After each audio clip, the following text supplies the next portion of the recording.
Hey there, fine folks. I know I have been away for a little bit. I have been going through therapy that involves, I guess, more focused on like neuroplasticity and really healing my brain and dealing with emotional, let's say, toxic emotional reactions and triggers, healing toxic memories that were negative that I never dealt with before, things that I didn't even realize that I had. And I started down this process of going through therapy because the more I was diving into neuroscience and I guess quantum physics, and for those of you who know me, when it comes to the gifts of the spirit, moving the supernatural, it's my second language. Like, it's the way I see the world. It's the way I see everything. And learning all this stuff really helped put words to the things that I knew that were supernatural. So I started to dive in and really be like, you know what? My relationship with God is in a really strong place, and I feel like I have a lot of strong relationships, but I want to improve. I want to become better. I want to be better. Like, I've been talking a lot about how last year I kind of shift my focus from I want to do better to I want to be better. Instead of having goals about what I'm going to do, I'm going to focus on having goals of what I want to be, and that continues. That journey will never end. And this year I am intentionally focused on healing deeper parts of me, going into deeper levels of healing. And with that, you know there are things that sometimes you think that you've been healed of, and you have been healed of those things at a certain level. But now, as you dig deeper, as you go deeper into the things of God and becoming more and more like Him and looking more like Him, there's going to be more impurities and things that we have to change, that I have to change. And so I've really been focusing on that. And I think like day 10 of the therapy that I'm going through, and all these things started to come up, and that's kind of what was explained to me and what was expected. I didn't think it would hit me as hard as it did, and I can't say it was like completely debilitating. It absolutely was not. It's not like I was in bed depressed or anything, but it really got my wheels turning, and it got me thinking about things like just pondering on things. And instead of rushing through the therapy and the process that I'm going through, I decided to kind of sit where I was and just like sit there a little bit. So Taylor, you just asked, what did you say about wanting to be better? So last year, I was doing that course by Ford Taylor called Transformational Leadership. And a lot of that has to do with your vision, purpose, and mission. And I started to work on that. And a lot of it was really geared towards what I wanted to do. And as I went into the year and I started learning from Dr. Alex Lloyd and then eventually Dr. Leaf, I realized that my values on what I was going to do were a little premature. So I started to focus more on who I wanted to be. So my vision, mission, and purpose, I kind of threw them in the trash, and I said, I'm not going to focus on what I want to do this year. I'm going to focus on who I want to be. And I and like June on, that's what I did. And I had a lot of, stuff that I worked on, but by the end of the year, I actually accomplished more than I had planned to accomplish. So clearly I was onto something, and I just kept going. So this year, that doesn't change. I'm not changing my vision, mission, and purpose to something I want to do. I'm going to continue working on becoming a better person. And with that, I'm going through the Neurocycle, which is a program by Dr. Carolyn Leaf, and I highly recommend it. And I got to day 10, and all this stuff started to come up, okay? Like, even just talking about it, I'm like nervous, like my stomach turns. It's really crazy. instead of rushing through the process, I decided to kind of sit where I was at the moment. And I had this one question that came up. And the question was, why did I never cry or get angry about the fact that I was cheated on for so long? My ex-husband cheated on me, not with just one woman. It's not like he had a girlfriend or a mistress. It was multiple women throughout the course of at least 6 years that I know of. The health department showed up at my door telling me I was exposed to syphilis. There's a lot of stuff that I'm going to kind of like unfold and share over the next, I don't know how long. And as much as it's to help you, it's also to help me heal, if I'm being completely honest. But one of the things that I realized was that I never cried over the fact that I was cheated on like that. I never cried over the betrayal. I was more upset at his family for lying to me about it, including the fact that he had a baby. So when I found out that he had a baby with another woman, we were, he had the baby while we were still married, while we were still together. So that was huge. And I never cried about it. I never got upset at him about it. Like in my heart, I could say that completely honest and openly. I had to like question myself a little bit over the course of the week. So I started to like, is there something really wrong with me? Because why didn't I cry? Like what was wrong with me? So anyway, instead of rushing through the process that Dr. Leaf walks us through, I sat on that all week. And on Saturday, I went for my long run, which was 9 miles. And you have a lot of time to think. It was almost a 2-hour run.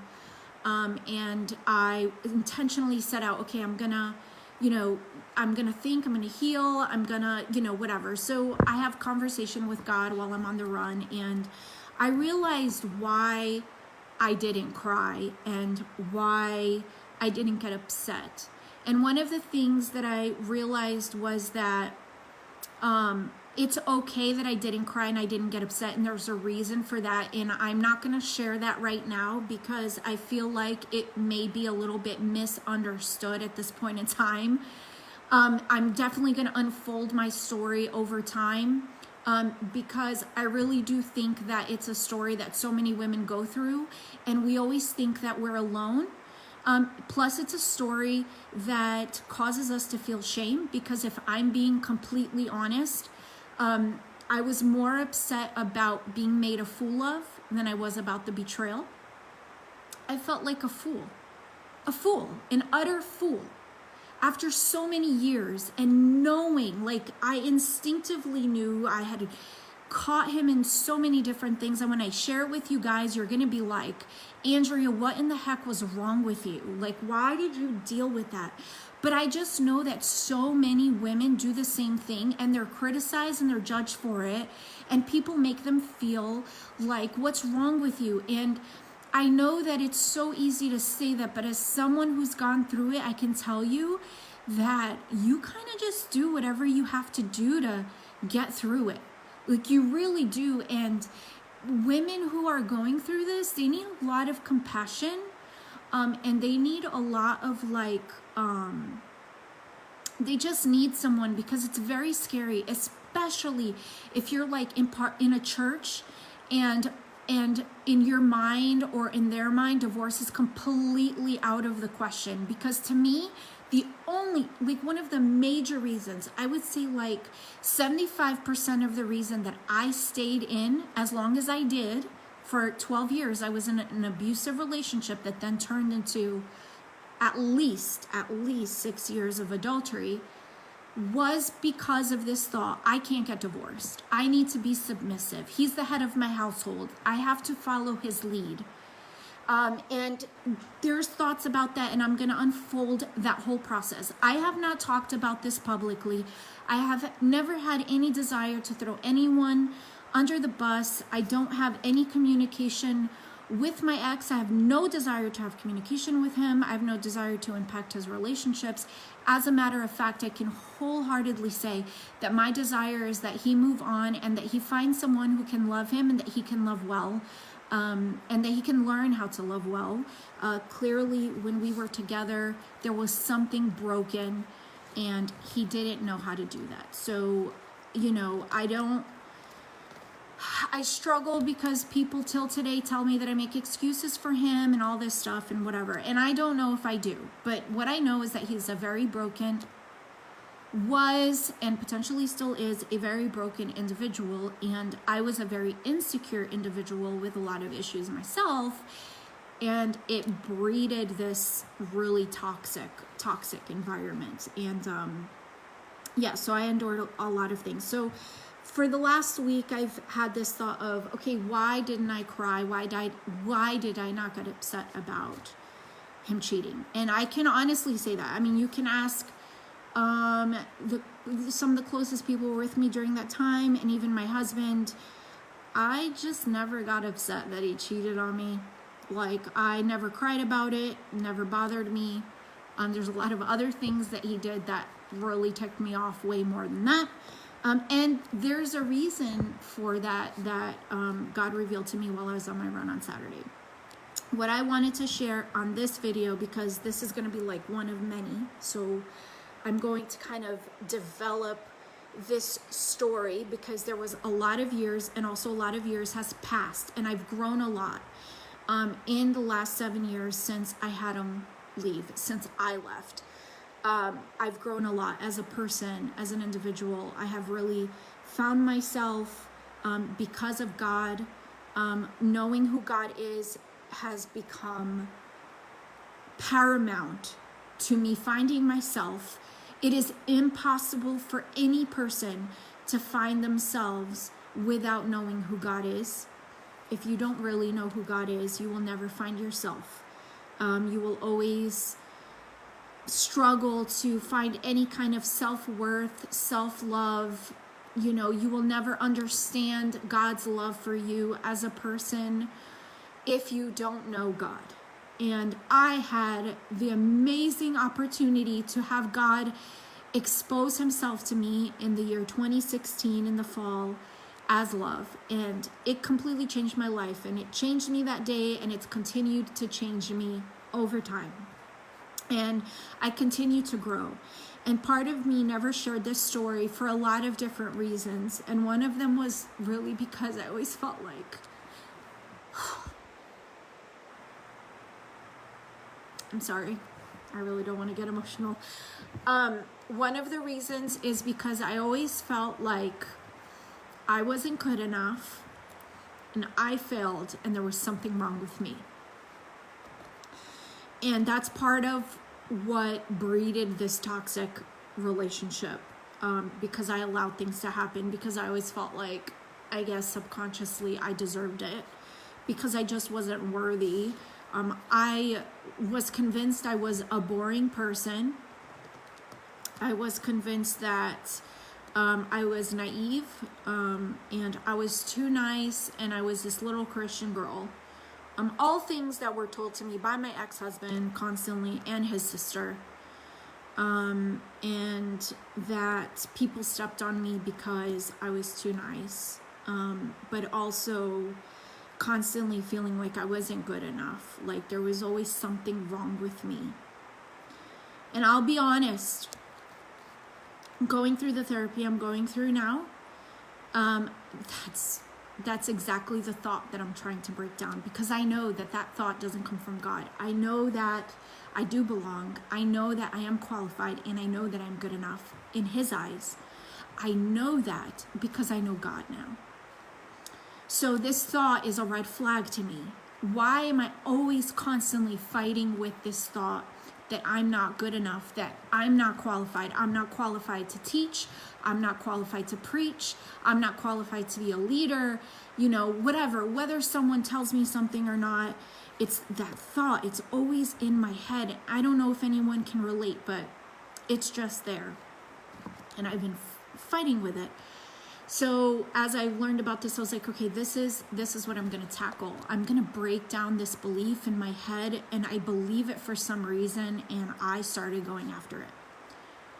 And, on day 10, I kind of came to the standstill over the last week, like I said, just really breaking it down and realizing, like, wait a second, all this stuff that I've been thinking about go back to when I was a teenager, pretty much, for the most part. I had one major moment when I was in kindergarten, my first memory ever of this concept that I don't belong. I shared in my ebook, Love Story.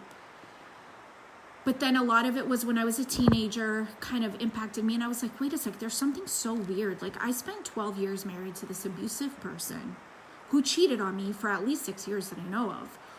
Why has that not come up in anything, in any of my session? It's almost like it didn't happen. Is there something wrong with me? Like, have I suppressed something so deep?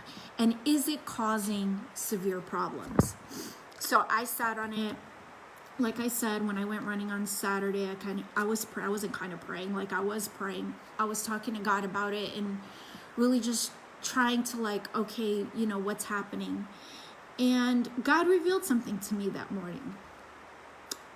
And it was kind of like, whoa, eye-opening. And it flipped, my stomach flipped, like I was running and I felt this flip in my stomach. And I was like, whoa, okay, I now understand why I didn't cry and why I didn't get mad. And it's not because there's something wrong with me. And like I said, I'm not going to share that quite yet. I feel like maybe in some of the future things that I share, I'll finally come back to that and explain that, because I feel like it's a little premature and I'll be like judged. Not that I care that you'll judge me, but I feel like I need to share the story first before I share that. But as I was running then, the rest of the time, I turned off the podcast and I was just like with me and God, and all these memories started coming, like all of them. And every once in a while, things that I not necessarily had forgotten about, but I just don't think about, would come up like a memory. I would think of the moment and I would feel sick to my stomach, literally sick in the middle of my run. I would feel my legs wanting to give out. I would want to stop and just like go on the floor in a fetal position, just start crying. And I think there was like 2 times that I actually was stopped and started walking. And then after that, whenever I would feel that, I would talk to myself and I would like pray. I call it like, I pray over myself. That's what I call it. And I would say like, no, I am not going to let these things define me. I'm not going to let the pain and the hurt of this thing weaken me and cause me to stop. It was almost like a metaphor. And I said, it will strengthen me. And instead of being toxic, instead of it stopping me, it will empower me and it will strengthen me to keep going. And then from that, I'll be able to share the story and help other people, hopefully, so that they don't go through what I went through. And they can come out on the other side. So that's when I was like, I think it's time for me to share. And the last time I shared a little bit, I shared a Facebook post. Probably was like 4 or 5 little chapters. If you guys see what I write, my paragraphs aren't really long. But after I wrote that, the woman who had my ex's baby, she had a fake profile, I guess, and she was checking on me.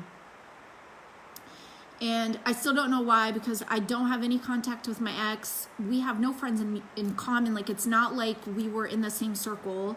We don't live in the same place. We don't have the same friends. I don't talk to her. So I don't understand why she creates fake profiles to keep an eye on me, because other than our children having the same father, there's nothing to connect us. But she did, and she decided to come after me and threaten me and all this stuff, simply because I stated the truth and the reality of the fact that my ex-husband cheated on me and had a baby with her while we were still married. And I will just say this, and I'll save the rest of the stories for next time. This woman, it's not her fault at all. I don't blame her She did not know that he was married. They had been talking before they met at the bar. So there was some sort of like back and forth, whatever. This was not a drunken moment that he had. He planned this. But it's not her fault. She didn't do anything wrong. She did not know that he was married. He did not wear his wedding ring. So that's one of the things. He did not wear his wedding ring. He would go out at night, be out all night, sometimes come home the next day. Sometimes I wouldn't see him till the following afternoon. So there were a lot of things. And, you know, kind of stupidity and denial on my part, whatever, I'll share about that. But I just want to preface this with, it wasn't her fault. She did nothing wrong. This baby that she had, I don't consider him a bastard. She thinks he's a bastard. She thinks her own child is a bastard. I don't consider him a bastard. He is being raised by his mother, and so, like, who cares who his dad is or whether he was married? Like, that kid has value. You know, he matters. He's worth something. And just because his father, his biological father, because I don't know if he has a stepdad or something, but just because his biological father turned out not to be the greatest of individuals does not mean that he's a victim to that.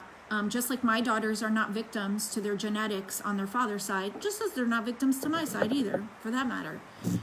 So anything that I say over the next several weeks, I will, you know, keep my heart in check. It's really not to throw anyone under the bus. I'm not talking ill about anyone.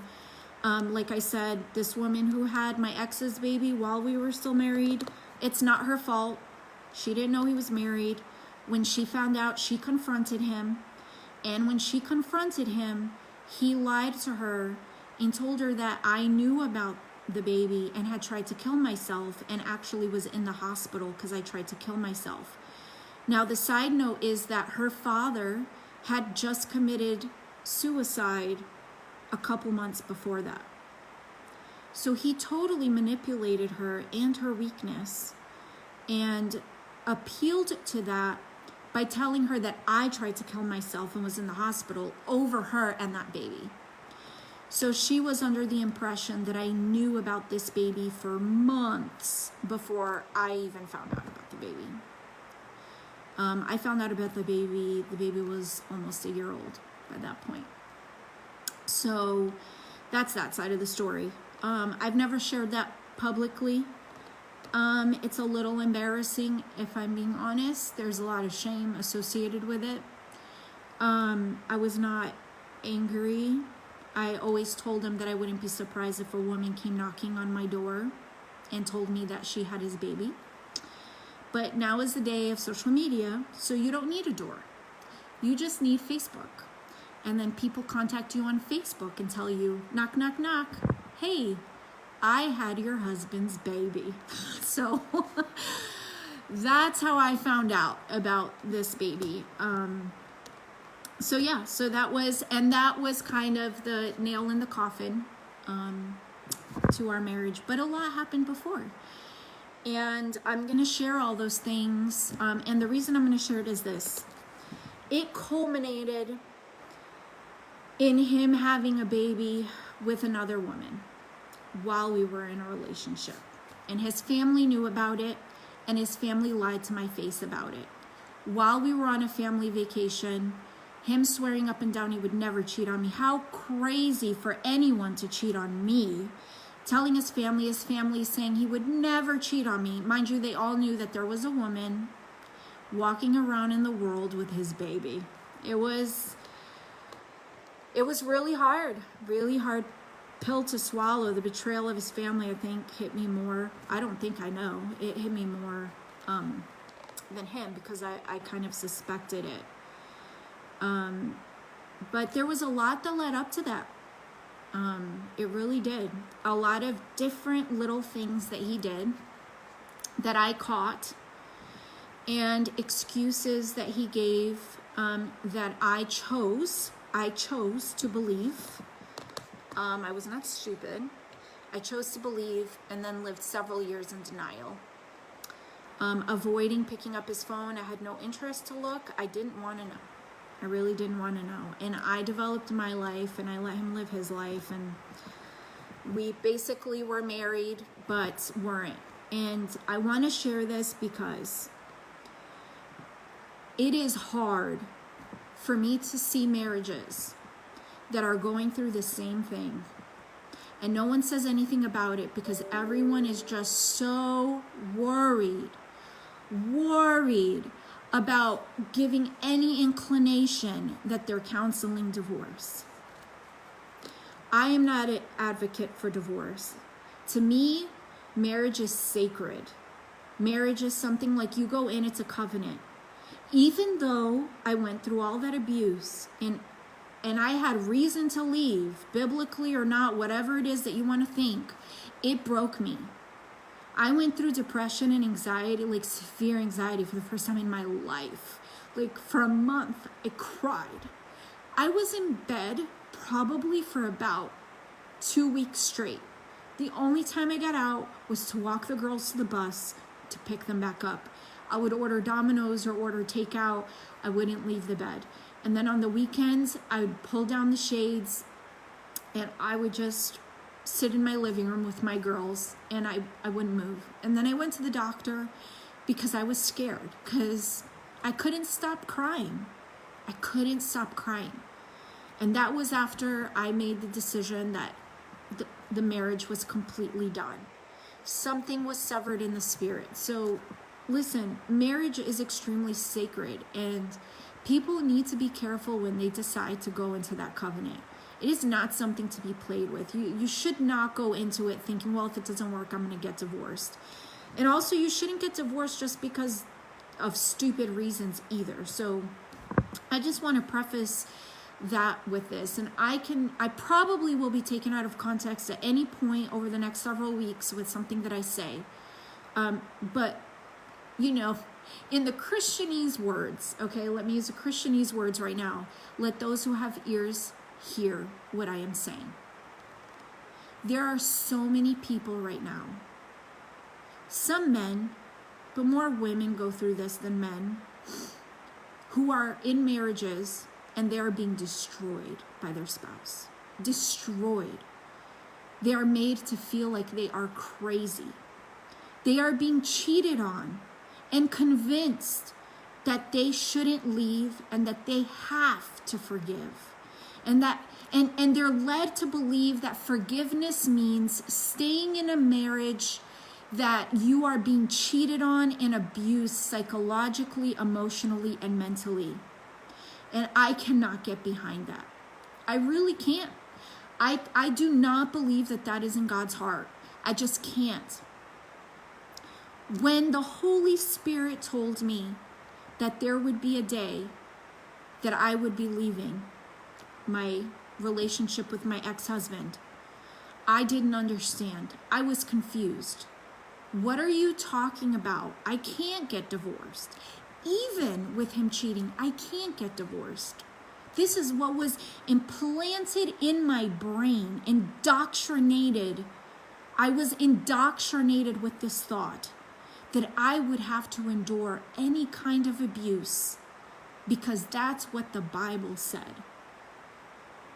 Because he was the head of the household, because I had to do what he said. When I became a member at a church, the last fight that we ever had, argument we ever had, I'll never forget it. I became a member at a church with my girls because God was speaking to me and I needed to go back. He yelled at me over that and said, I am the head of this household. How dare you go to church and become a member of a church without me?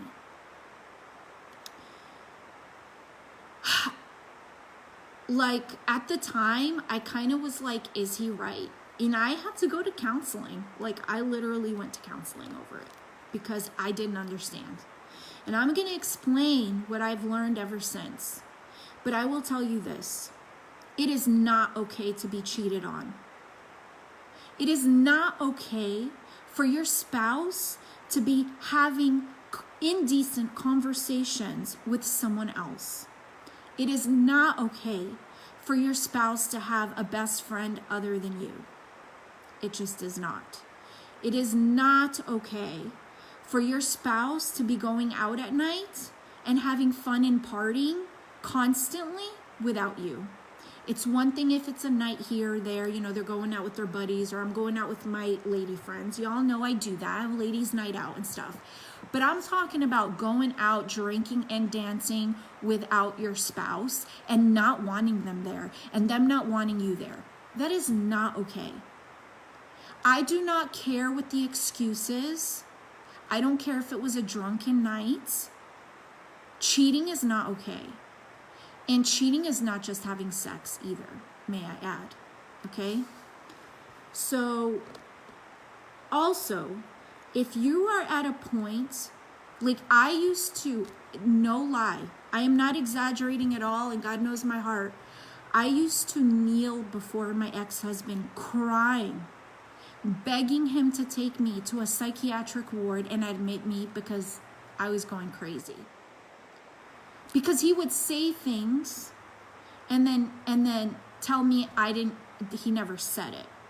Or things like that all the time. I mean, I was at a point where it's like, is the sky really blue? Or do I just think it's blue? But it's really not blue, but I'm just crazy and I think it's blue. Because he keeps saying the sky's purple. I mean, that's how bad it was. That's how I felt, guys. Like, this is no joke. And I just pray that if there's any person on my newsfeed right now that has this feeling, like you are losing your mind, I'm telling you right now that you need to take a moment, snap out of the denial, and realize that it's not okay, and it's probably not you, that there's something bigger going on, and go and seek help. Go and ask for help, whether it's at a church or therapy or someone. And sometimes your best friend or whoever you have as a friend, they're just not going to cut it because you've probably been talking to them this whole time and it's not helped. So you need to go somewhere else and you need to go ask for help. I'm not saying that you need to get divorced, but I'm saying you need a moment and you need to take time to assess really what's going on. Because it is not right. It is not right. I don't care if you are a Christian, if you're the most spiritual person. It is not right for you to be cheated on. And so I mean, that's all I have to say today. I'm going to share my story a little bit at a time because there's a lot to unravel. But I caught my ex, like, just give you some highlights. I was in the hospital having a baby, his baby, and he left to go to a class. And he didn't leave to go to a class. A couple weeks later, because of phone bills, I realized he left to go cheat on me with a girl from one of those 800 numbers. Okay? Yes. I was with him, 8 years, 6 years, 7 years, still after that. I found text messages with the dry cleaning person, sexual, like sexting, like major. Before sexting was even a thing, he was doing it. He went to Brazil and was planning on having a whole New Year's celebration, telling me he was going to be with his family, but planning it with another woman. Again, he would be out all night with his friends, drinking, come home drunk. The cops were called twice, maybe 3 times by neighbors because he would come home in a complete rage, pissed off at the fact that he loved me, and he would punch holes in the wall and throw furniture, sofas, and everything. So the cops were called. Health department showed up at my door, told me I was exposed to syphilis, and he tried to lie to them. He had a profile on a dating website that one of my friends caught him on, came and told me. And guys, I made excuses every single time. Not only did he make excuses to me, but then I made excuses for him. And I just lived a life of denial because I couldn't get divorced, so I just stuck it out. So I'm saying this because, not because I want anyone to get divorced, because divorce does break people, okay? There's a severing in the spirit. It really is hard. But no one deserves this. You know, my first daughter, and I'm going to end with this. When my first daughter was born, I was 9 months pregnant, and we were young adult leaders. Yes, he was Christian, guys. Christian, okay? We were young adult leaders, and we were leading a retreat. So we had this retreat, and it was a blizzard, and I went 9 months pregnant, okay? Like, my due date was a week from then. No, my C-section date was, it was like Friday. My C-section date was on Tuesday. And I went. That's the kind of person, I've always been that kind of like really devoted Christian person. And I went, and then I wound up having contractions, whatever. Had to cry to get him to believe me, to go to the hospital to go have the baby. Like, I had to cry about it, to be like, I can't believe you don't believe me. Like, I've been experiencing pain and not letting anyone know, just so that I don't ruin the retreat.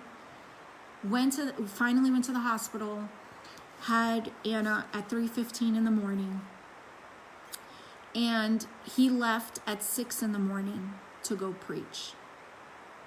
That's the kind of life it was. Even as a Christian, he left me and my baby to go preach at a retreat. Like, that was more important to him than his family. And there were nights, supposedly, now I don't know, now I question, that he would go counsel these guys and would be out to like, 2, 3 in the morning. So I don't know if that's really what he was doing, but even in the name of God, it was happening.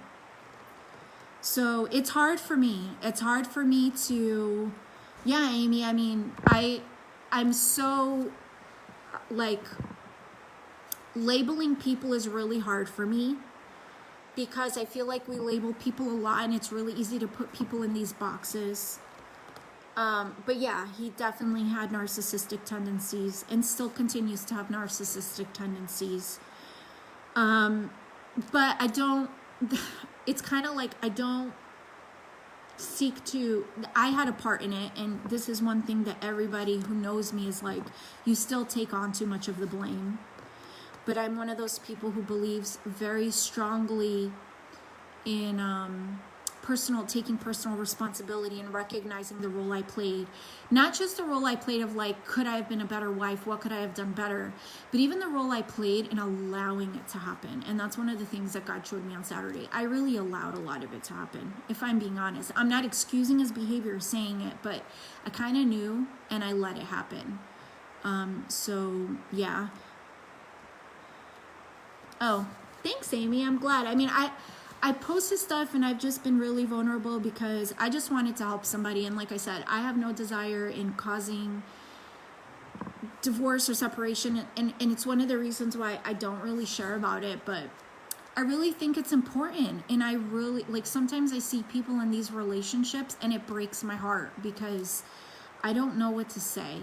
Because if I were to say what I see, feel, think, and I don't want to base like I really try hard not to base my counsel off of my own experience, because I really believe in hope.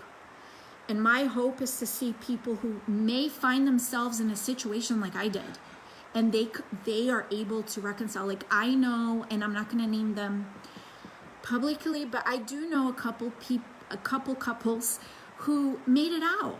Like, and man, I cheer those people on so bad, because I'm not going to say that that's what I hope it happened to me, because what happened to me happened to me. And to be honest, I'm completely glad that I'm out of that. But restoration is always the goal, right? I really believe that anything's possible with God. And when two people decide to change and love comes into the picture and love changes everything, it really is possible to change. But it's not fair. And some people are dealing with abuse. Like, guys, I'm sorry. Listen to me. You may not be getting hit, but emotional and mental abuse is extremely real, and in many cases leaves scars far worse than physical abuse. Okay? Some people, like, they don't make it out alive. That's for real. That's for real. I can be here before you right now and say, I was close. I was close, and I really believe it's why God intervened. Because I can't tell you how many nights I slept with a knife underneath my bed. And it was either going to be me or it was going to be him. Just being honest. I mean, that's the point that it was. I was scared. I was freaking scared. And what took me out of it was my 2 daughters. And the day that he got aggressive with them was the day I looked and said, oh, heck no. And I may not have had self-love at that time, but I had love for my daughters. Enough to look at them and say, there is no way in this world, no way that I am going to allow them to believe that this is okay. Not happening.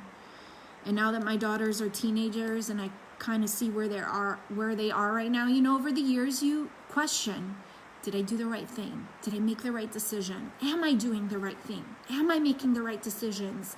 Am I being selfish? Am I really thinking about them? Or am I saying I'm thinking about them? You know, like all these things, these thoughts, they go through my head, you know, and I pray a lot and I ask God and I really open up my heart before God unashamedly and like set me straight. And now as my daughters are getting older and they're faced with different experiences and decisions and tough situations, I can say without a shadow of a doubt that I am glad that I got divorced. I don't regret it.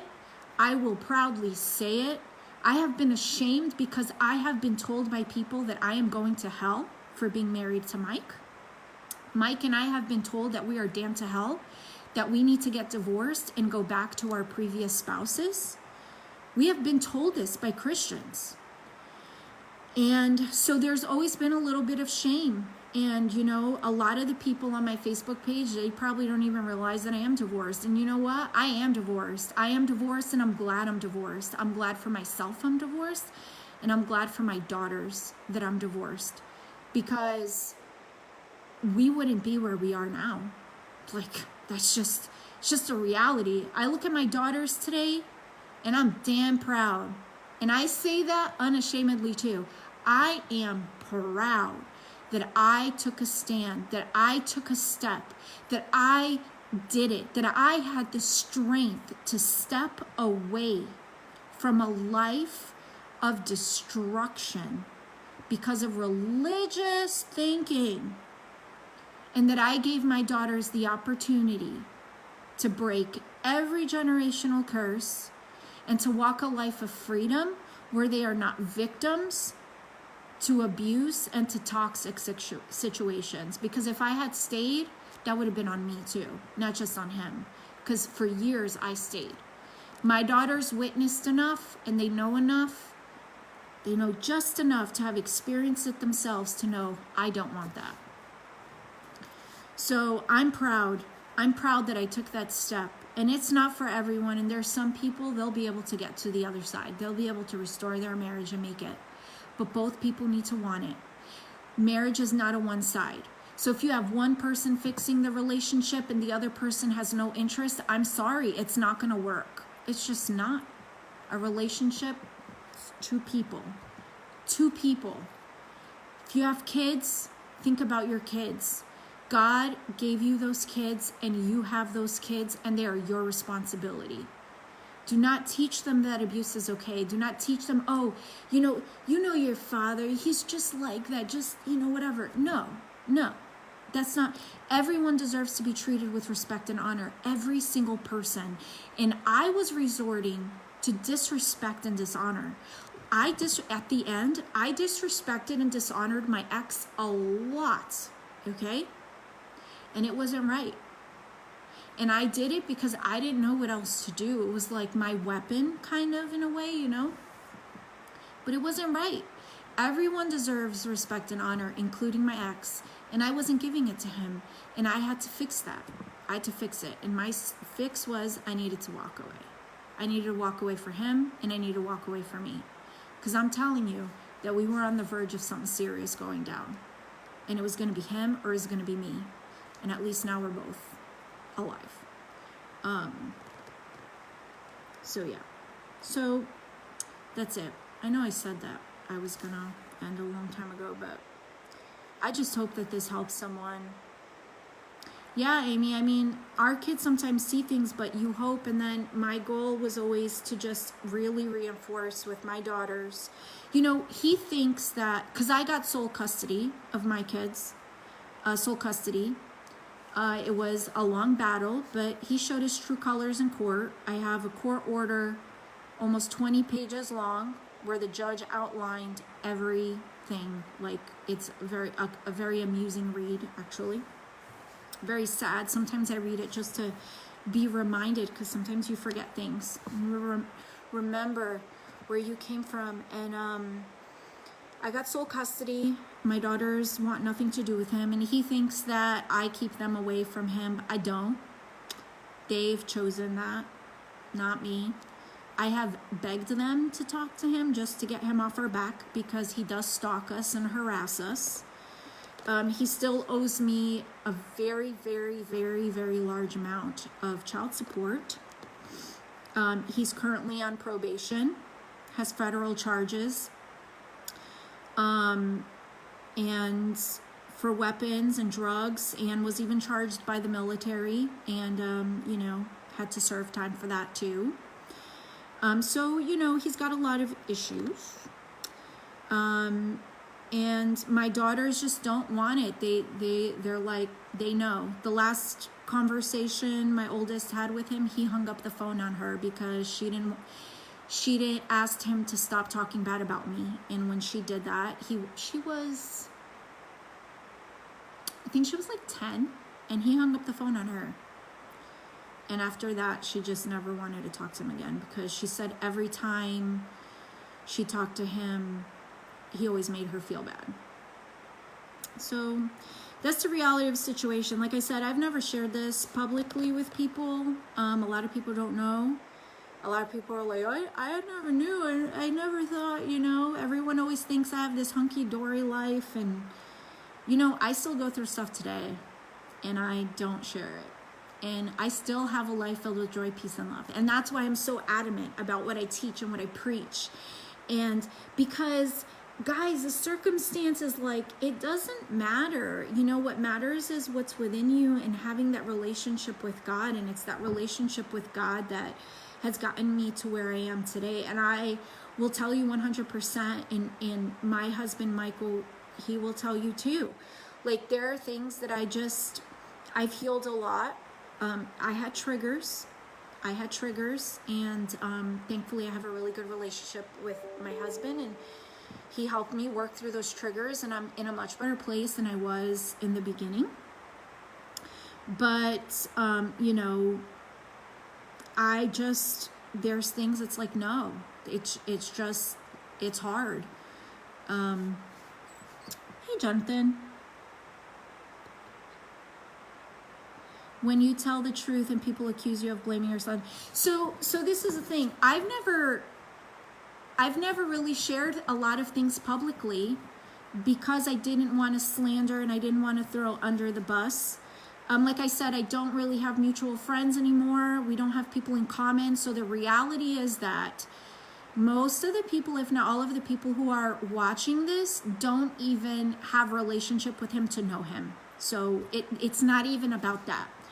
One of the reasons that I didn't share it is because I didn't want to slander. And in my opinion, it's kind of like I let go of, I would say 95 to 98% of the relationships that I had growing up, simply because we did have mutual friends. And he eventually went back to New Jersey. And, like the physical proximity that he had to them, like if he were to share something with them, they're more likely to believe him than to believe me. But I didn't have relationships with these people to go and defend myself. So my stance was, if you're going to listen to him and believe him without even asking me, I'm going to let you think whatever you want. So I let that happen. And I let him slander me back home, like what I would consider back home. It's not really my home anymore. My dad's on here listening. I don't consider New Jersey my home anymore. Florida is my home. But I let him slander me and say whatever. And I was like, if somebody really cares to have a relationship with me, then they're going to come and talk to me. I can say, like, if someone were to say you're slandering someone, I would say you can think that. God knows my heart. I honestly, authentically, I really want him to like move on. Like, I would love it if he could heal, find Jesus, like really. He says he does every once in a while just to like, you know, get people's pity or whatever. But I know things that he still does. Like, he's still on probation, and that's pretty recent, with drugs and alcohol, weapons. Like, there was a weapon that went missing. I totally forgot about this. There was a weapon that was mine, but registered in his name, that went missing, and I reported it. And when the cops called him, he denied it, and they wrote it down. There's a report in North Carolina because they agreed it was shady. And he got arrested in New Jersey because he had a gun, which happens to be the same type of gun, a 380, that I had, and the serial number was like shaved off. Why would someone do that? And that was recent. So he hasn't changed. I've asked the Lord for repentance. So I know that some people, they go through repentance, and the Lord has shown me what repentance looks like. And it's something that I really feel like I've learned, and I see, and I really want to have grace. I've always been open to, I'm not going to say restoration, because there is no restoration in the marriage. But the reality is that he is the biological father to my daughters. Okay? That doesn't change. And if my daughters, when they're older, want to have a relationship with him, I'm completely open with that. Because by then, they will have learned how to defend themselves, and how to be able to interact with him in a healthy way, even if he's not completely healthy. Okay? So that's my goal, if they want to have a relationship with him. But I've asked, if he turns his life to God and he wants to change his life, I'd be more than open to like having dialogue. Absolutely, 100%. I say that with complete authenticity. Whether people believe it or not, I had to learn to totally be okay with God knows my heart, and other people can, decide whatever they want to decide. So I don't slander. That's why I haven't talked about it, because I have no desire to throw him under the bus. If anything, listen, we really were friends at some time. I didn't marry him because I hated him. I married him because we were friends. I did see something in him. I did see the good in him. Everyone told me not to marry him. Like, I had people in Africa telling me not to marry him. Okay, but I did. That was my fault. I did not listen to counsel.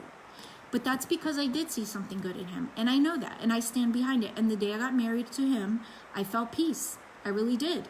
100%. If there's something that held me onto that marriage, it's because of the peace I felt. And I fought with everything that I could. But if two people don't play the game, if two people don't dance together, it's never going to sink, And I believe that God wants everyone to be happy, not just one side of the relationship. Why should I have to work so that he could be happy? Like, why did I think, this is for real, why did I think that God wanted him to be happy and me to be with him? Why didn't I think that I deserved that kind of happiness? Because subconsciously, that's what happened. I didn't believe I deserved it. But, God helped me. And I just pray that one day, he knows Jesus. It's not like he doesn't. And there's Christian people around him, I'm sure, and whatever. And I hope that one day he gives his life to God. This is my desire, that one day he truly, that God truly encounters him and that he accepts the love of God. Because I think he may know it up here, but he doesn't accept it because there's been a lot of brokenness in his family. I think there's probably some abuse there somewhere.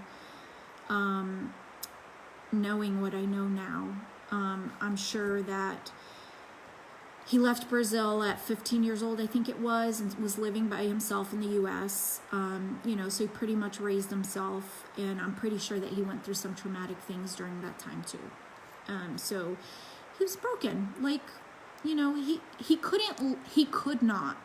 He could not love me any better than he did. He really did his best. I really believe that. I really believe that those times he came home at night, pissed off, drunk, but pissed off and punching the wall because he was so pissed off that he loved me, was because he knew I deserved better. And every time I would plan something for our future, he would always tell me that I deserved better. Like, always. He pretty much told me that he was up to no good. I just always had hope. I really did. I had hope. And he did his best. I can say that. He did his best. He did his best to love me. He did his best to love our daughters. He just couldn't give more than he did. Yeah, it's his fault. I'm not making excuses. People think I make excuses for him. I'm not making excuses for him. I'm just saying that some people, you know, they only know what they know, and when the people around them enable their behavior, they can't grow.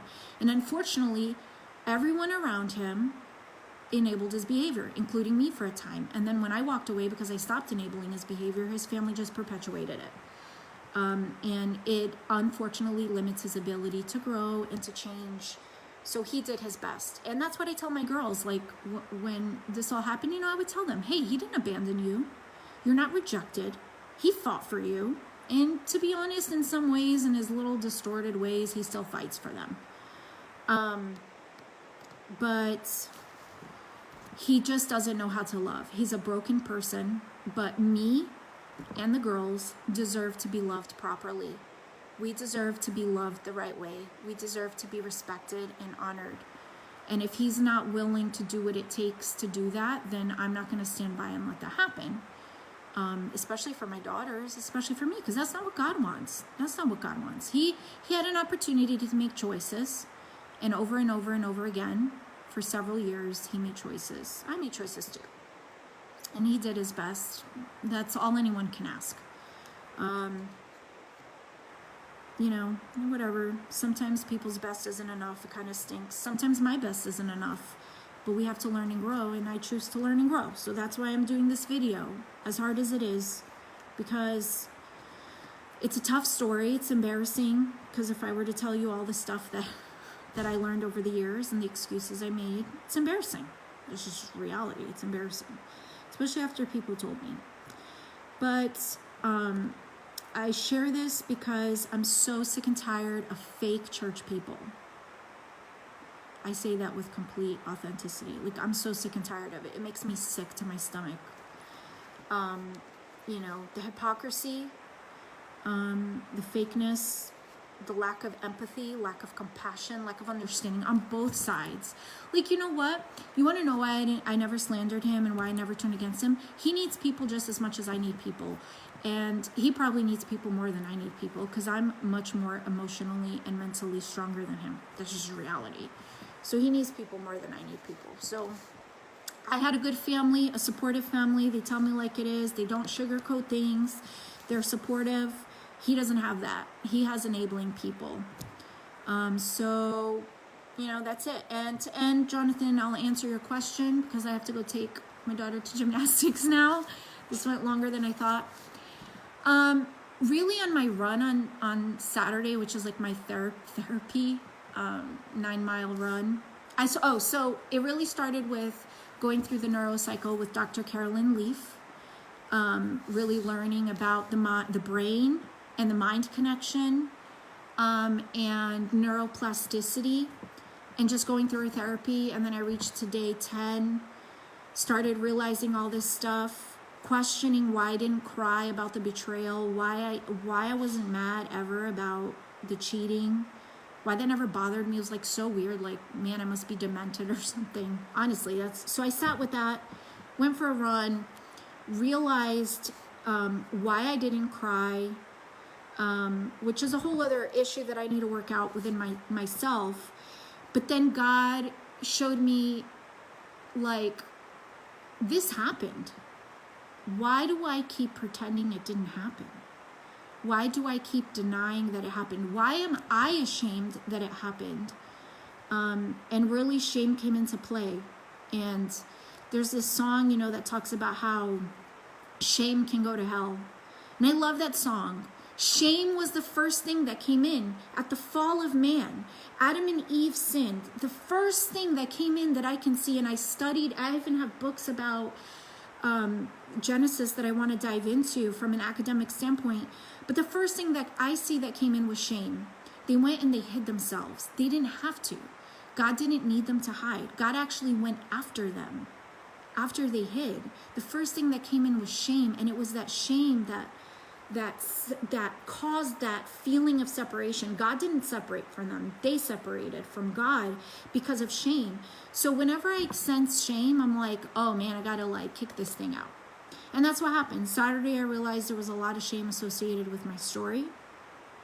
And I felt strongly from God. That's really the only way I can say it. Like, it's time to share, to stop, that my heart wasn't about slandering him, but more so for my healing, as well as to encourage people who love God. First of all, this is paramount, who love God and are looking for answers in this area and have decided to, or who have succumbed to the thought that it's okay to go through this. And sometimes the best thing you can do for your spouse, if they are abusive in any form or fashion, so that word abuse is like really misused a lot.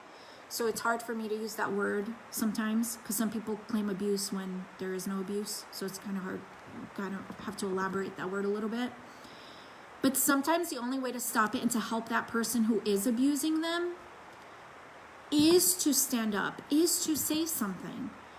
And I separated, and in North Carolina, when you separate, you have to be separated physically for a year before you can get divorced. You can't just get divorced. You have to be separated. And I totally love that, because it gives you a chance to exit the situation and have time to process and think. And I did. I spent a year. And there was a time where I fasted and prayed to forgive the cheating and to reconcile, and I tried to reconcile. And the behavior continued, and then I had to make a decision. Then it became more about like, I have to find the strength to move on, because this isn't changing. But again, 12 years, a lot of fasting, a lot of praying went into it. It wasn't like an overnight decision. This is why I think people from the outside need to be brought in. Because it's hard to see clearly when you're the one going through it, and in either side of the relationship. We did go through counseling. He was in the military, and we had lots of that. So we had counseling. I mean, to the point where his own chaplain looked at him and said, "You realize she's not one of your soldiers, right? The way you talk to her and about her, it sounds like she's one of your subordinates." Just to give you an idea. And then he didn't want to go back anymore because he didn't like what he was hearing. Because like usual, I was so nice and everybody just gravitated to me because I was so nice, whatever. That's what we would say. And when we got separated, because he was in the military, I had to go to a psychologist, a psychiatrist, and then I had a victim advocate. And we had like a therapist that saw him and me separately, but we never got to the point to see each other together because then stuff exploded. So I saw people, like, this is not something people go through alone, never alone. Jonathan, I think you can relate. Like, definitely you need a community of people around you. You need to be willing to hear. It's never going to be easy, no matter what, whether you try to stay together or whether you separate. I went through the hardest year of my life when I divorced. Of my life. Even though it was the best decision ever, it still was hard. I wouldn't wish it on my worst enemy. Seriously. Just wouldn't. So that's it, guys. Well, I'm going to go. Thank you so much for listening. I'm sorry for rambling. This went on a lot longer than I thought. But again, it's as much to bless you guys as it is to help me heal. Because I've always kept it in, and I've always been ashamed to share it because I felt like, and this is where Dr. Carolyn Leaf's therapy comes in. The thought that I keep processing is I'm not qualified. And I always felt like if people were to know that I was divorced and my story and I'm remarried and whatever, that they would automatically disqualify me because I'm divorced. Some people, no matter what, like I've had people who I even told them what he did and still think that I should just remain single for the rest of my life and wait for him to come back. It's just complete destructive beliefs. So I'm at this, like, I'm working through, I need to be more concerned about what God thinks and what the truth is, and not worry so much about what people think, because people are always going to come against no matter what we do. So that's it, guys. Well, I hope this blesses you. I'm going to post it on my YouTube channel so it's out there for the world to see. Yeah, so that's like the big thing, and then I'll share like little videos, and eventually I'm going to share too the process I'm going through. I just want to finish it so that I can kind of like share a little bit more with you, but it's definitely going to be a part of my coaching, because I have a really good ability to control my thoughts and to like what's the word, like renew my mind type, if you're going to use Christianese words, and it's blessing my life, even though I have that ability. Like some people struggle a lot more than me, and it's really blessing my life, helping me dig really deep, transform who I am. So I was like, wow, if it's like blessing me this much, then other people totally need to know about it. So if you don't know Dr. Carolyn Leaf, great way to start is to just listen to her podcasts. There's a lot of great stuff on there. It's called Cleaning Up Your Mental Mess. I'll share all this stuff openly because I don't want to hoard it. Like it's good stuff out there.